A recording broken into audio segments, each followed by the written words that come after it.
السلام علیکم ورحمۃ اللہ وبرکاتہ۔ وعلیکم السلام ورحمۃ اللہ وبرکاتہ۔ آج بچوں آپ کو ان حروف کی پہچان اور پڑھنے کا طریقہ بتایا جائے گا جو لکھے تو جاتے ہیں لیکن پڑھنے کی صورت میں مختلف ہوتے ہیں، جیسے یبسطو، اس میں صاد لکھا ہوا ہے لیکن پڑھتے وقت صاد کو سین پڑھیں گے، یبسطو۔ اسی طرح افعن میں فا کے بعد الف لکھا ہوا ہے لیکن یہ پڑھا نہیں جاتا۔ آپ دیکھ رہے ہیں اس الف کے اوپر چھوٹا سا سرکل بنا ہوا ہے، جس کا مطلب ہے کہ اس الف کو لکھا تو جائے گا لیکن پڑھا نہیں جائے گا۔ اس کو اس طرح پڑھیں، افعن من نبئی، اس میں حمزہ کے بعد آخر میں یا لکھی ہوئی ہے لیکن پڑھی نہیں جاتی۔ بسطن میں صاد لکھی ہوئی ہے لیکن اس صاد کو سین پڑھتے ہیں، بسطن۔ ملئہ، اس میں لام کے ساتھ الف لکھا ہوا ہے لیکن پڑھا نہیں جائے گا، اس کو پڑھیں گے ملئہ۔ ملئہم، اس میں الف لکھا ہوا ہے لیکن پڑھا نہیں جائے گا، اس کو پڑھیں گے ملئہم۔ لتتلو، اس میں دیکھیں واو کے بعد الف لکھا ہوا ہے لیکن اب غور کریں ان الف کے اوپر چھوٹا سا سرکل، چھوٹا سا دائرہ لکھا ہوا ہے، جس کا مطلب ہے کہ اس الف کو پڑھا نہیں جائے گا، اس کو پڑھیں گے لتتلو۔ اسی طرح ندعو کو دیکھیں، اس الف کو بھی پڑھیں گے نہیں۔ اسی طرح مئتن، اس میں اس الف کو بھی نہیں پڑھا جائے گا۔ مئتین، اس میں بھی الف نہیں پڑھا جائے گا۔ لیبلو، اس کا الف بھی نہیں پڑھا جائے گا۔ بئس الاسم، اس کا بھی لام کے بعد والا الف لکھا جاتا ہے، پڑھا نہیں جاتا۔ لشیئن، اس کا الف بھی لکھا جاتا ہے، پڑھا نہیں جاتا۔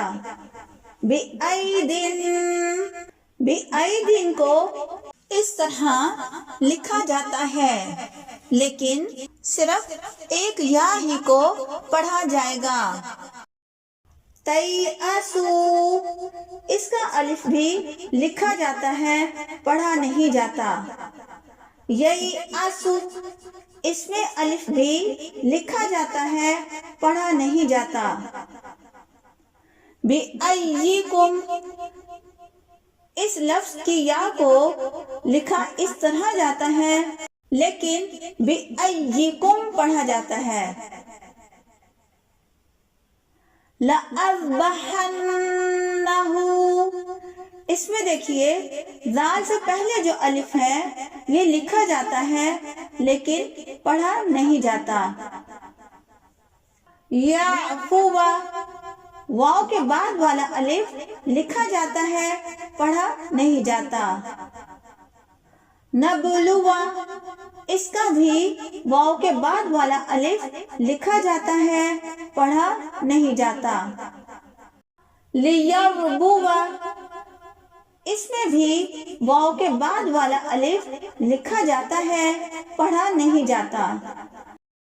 سمود، اتلو، قواریر، ان سب میں بھی الف لکھا جاتا ہے لیکن پڑھا نہیں جاتا، البتہ جب ان پر وقف کیا جائے تب یہ الف پڑھے جاتے ہیں۔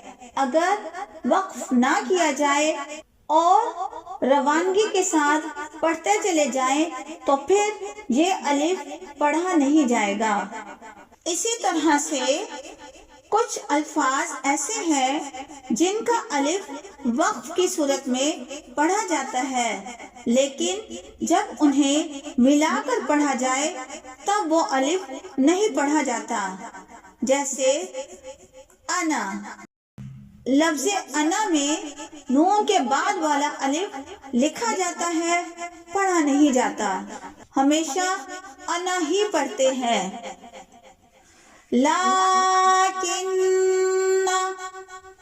لیکن میں جو نون کے بعد الف ہے، وقف کرنے کی صورت میں اس الف کو پڑھا جائے گا۔ جیسے وقف کی صورت میں ہم پڑھیں گے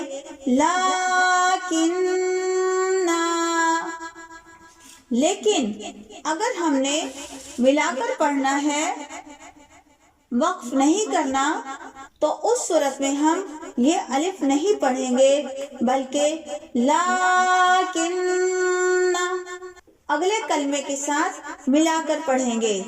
سلاسلہ، لکھنے کی صورت میں یعنی الف لکھا جائے گا، پڑھا نہیں جائے گا۔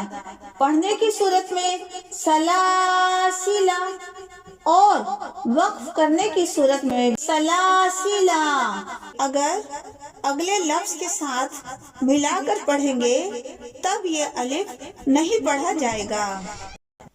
اسی طرح الظنون، یہ تمام لفظ وقفی صورت میں ان کا الف پڑھا جائے گا۔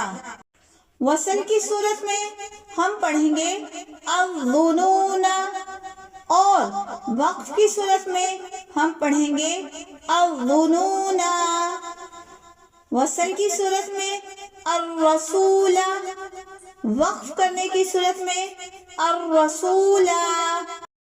وصل کی صورت میں ہم پڑھیں گے السبیل اور وقف کرنے کی صورت میں ہم پڑھیں گے السبیل۔ وصل کی صورت میں ہم پڑھیں گے قواریر اور وقف کرنے کی صورت میں ہم پڑھیں گے قواریر۔ بچوں، یہ قاعدہ بھی یاد رکھیں کہ قرآن مجید میں لفظ مجریہا آیا ہے، اس کا تلفظ مجریہا ہوگا، یعنی مجریہا کی را کو اردو لفظ قطرے کی را کی طرح پڑھا جائے گا۔ اس را کو را امالہ کہتے ہیں۔ قرآن مجید میں 4 الفاظ ایسے ہیں جن پر چھوٹا سا سین لکھا ہوتا ہے، جیسے یبسط، بسطتاً، المسیطرون، بمسیطر۔ ان کو پڑھنے کا طریقہ یہ ہے کہ ان میں سے پہلے دونوں میں صرف سین پڑھا جائے، تیسرے میں صاد یا سین، دونوں میں سے کسی ایک کو پڑھنا درست ہے، لیکن چوتھا لفظ یعنی بمسیطر میں صاد پڑھا جائے گا۔ انشاءاللہ نیکسٹ کلاس میں آپ کو سقطہ اور وقف کے بارے میں پڑھائیں گے۔